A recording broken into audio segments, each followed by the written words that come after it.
Hey y'all.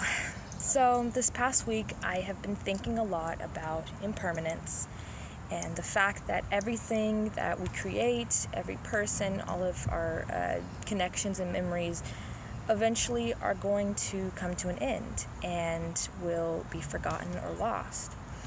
And when I was younger, my biggest fear was the fear of being forgotten or that I wouldn't have an impact on the world.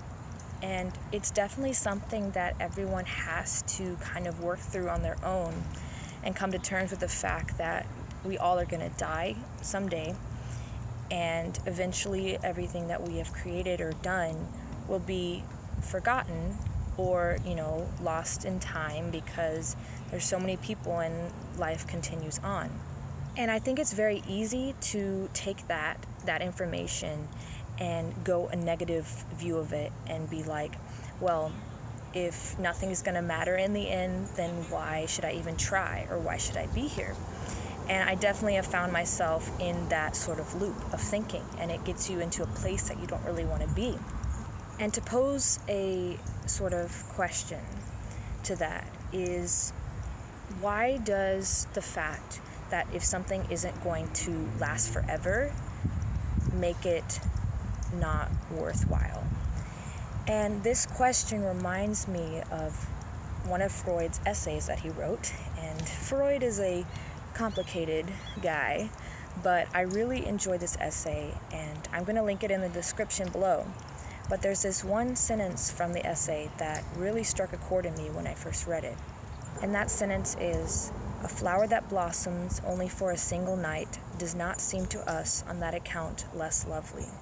And what I think that sentence and the question that I asked before really brings to light, or the real question, which I think is, how do you define worth? What makes something worthwhile? The two main things that I think that a lot of people sort of define worth as is approval of others and whether it is, I guess, immortal, And so it really got me to kind of redefine my view of worth and what makes something worthwhile. And when you do things, it's very easy to be working towards the approval of the people or of, a wide amount of people. And that's really obvious with like awards or things like that. And why does, the Grammys or these things have so much prestige? And the main reason is because it's so widely known and so widely held in people's approval. And so it gives it worth. And I think that can be a very detrimental view in the fact that what happens if you don't get that approval?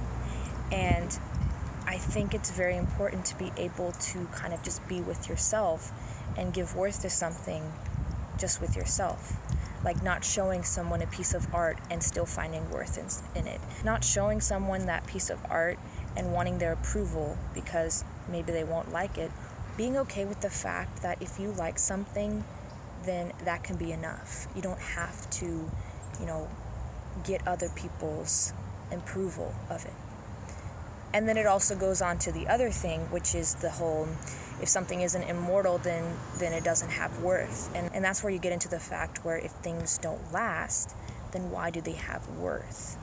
These two views I really can get caught in, and I think it's really important that you kind of find your own definition of what makes something worth it.